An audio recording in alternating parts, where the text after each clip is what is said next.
The problem with this pole rig and with a subsequent rig that was like a handheld crane that boomed up and down, because I was obsessed with being able to raise and lower the lens without tilting. That's the problem with a long pole. When you raise it up, you know, you're tilted, right? And the thing had gotten too heavy to hold.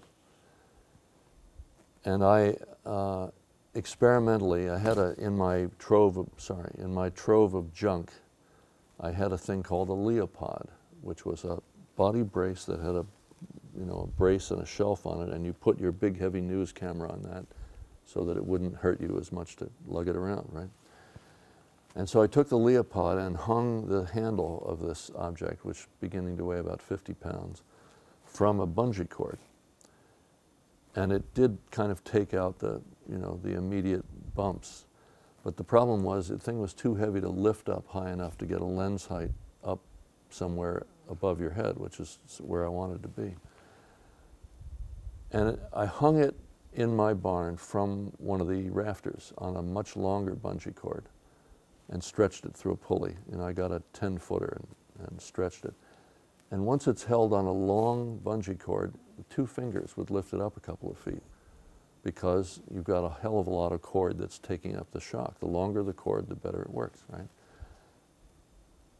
I wasn't much of a scientist, but I learned later that's to do with Hooke's law, having to do with the rate of a spring and what is its rate per foot, you know. And the trick is to defeat Hooke's law and allow yourself to raise and lower this thing in a small space. I couldn't lug a tower around with myself to do it. And I came up with a very weird solution, a very odd looking solution, but it actually worked. I took yacht pulleys, you know, the kind they sell to run yacht rigging, and I put like 6 of them up and down on the Leopod, and I ran the 10-foot bungee cord through all 6 pulleys, which are very slick, very smooth, and put a little jam cleat down there and pulled it up until the rig floated right here and jammed it in the thing. And so right next to me I could raise and lower it, you know, as if it was hanging from the rafters, because the whole 10 feet of bungee cord was taking up.